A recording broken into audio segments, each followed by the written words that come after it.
Hi everybody. When I comment on Christian videos, I'm accused of being a Muslim.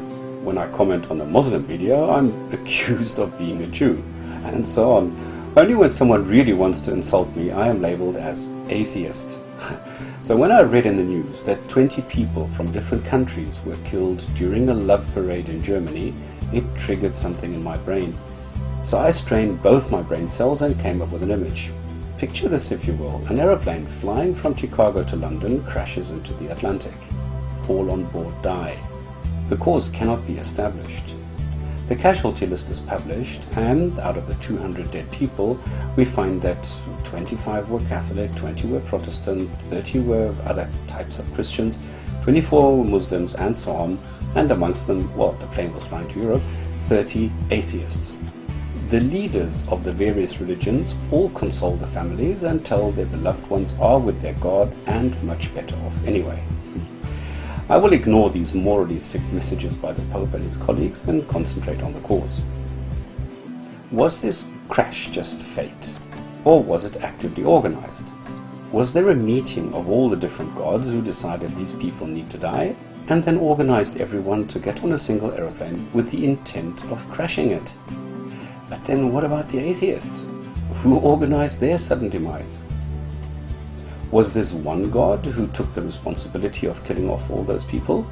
Did anyone get a message from him or her or it taking responsibility or giving a reason?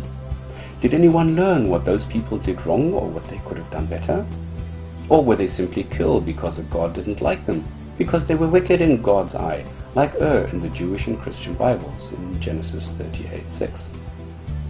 As anyone can see, this does not really make much sense. In ancient times, this line of reasoning was accepted. A war during the Crusades between Christians and Muslims was clear-cut, one group against the other. Today, in the age of globalization, groups of people with different religious beliefs are killed, and the argumentation is not so easy anymore. Alleged punishment is arbitrarily distributed and not attributable to a specific religious group or person.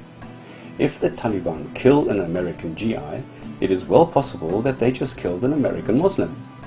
While I don't know or understand the intentions of the Taliban, it seems to me that their primary goal is not killing other Muslims, even though this is what they are mostly achieving. This is what happened when they stormed the hotel where I was staying in Kabul and just narrowly escaped one of the shooters.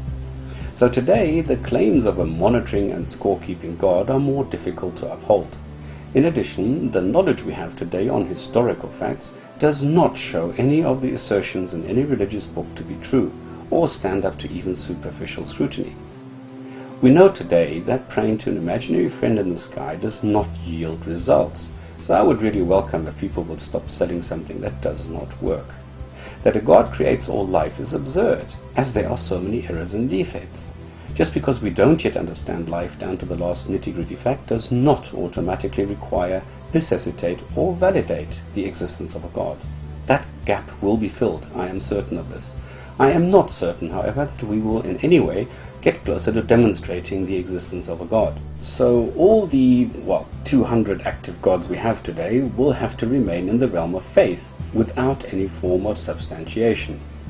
And now please stop labeling me as anything other than hardcore skeptic, non-theist, infidel, atheist, or anti-theist, as I don't see the existence of any God and don't need or want one, or two, or three, or whatever. If anyone can explain how a supernatural being can exist and justifiably kill off entire groups of people with different beliefs, I would be interested to hear this.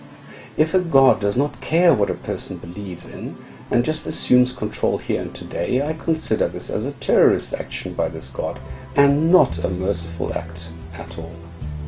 If a single God were out there somewhere, why would it choose a very human means of communication, like a book? Why would it choose language at all, when we see the problems associated with this means of transporting messages and contents? Why not communicate with each human individually? Yes, I know, I am blind to the transmission of the one God, as my heart is too hardened to hear the message. Well, maybe this is because my ears are located on either side of my brain and not on my chest. Let me look at a different area of the human brain. Symbols. Anyone on this planet understands some common symbols, such as a smile or a lifted empty hand. These are universally known gestures. They are hardwired into our genes and brains. A thumbs up can mean different things in Toronto or Tehran, or when underwater. A smile cannot. So if there are universally understood signs, why did a creator not program the universally accepted God into our brains? Muhammad received this individual treatment, as did Paul. Why can't a God provide the road to Damascus experience for everyone, if this God is so powerful and has all the other claimed abilities? Another question I have: why are there more than 200 religions along with their different gods when humans are so important to this one God?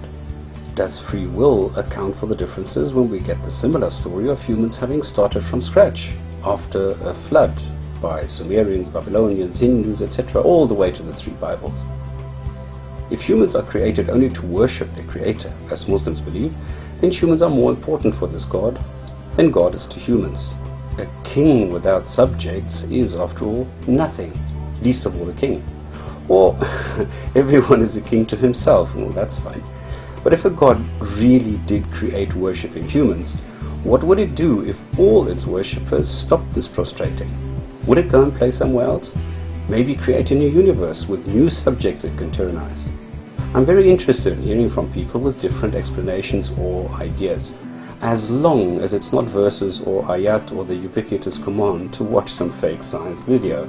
Thank you for your time, interest, and all your comments regarding this topic. Thanks.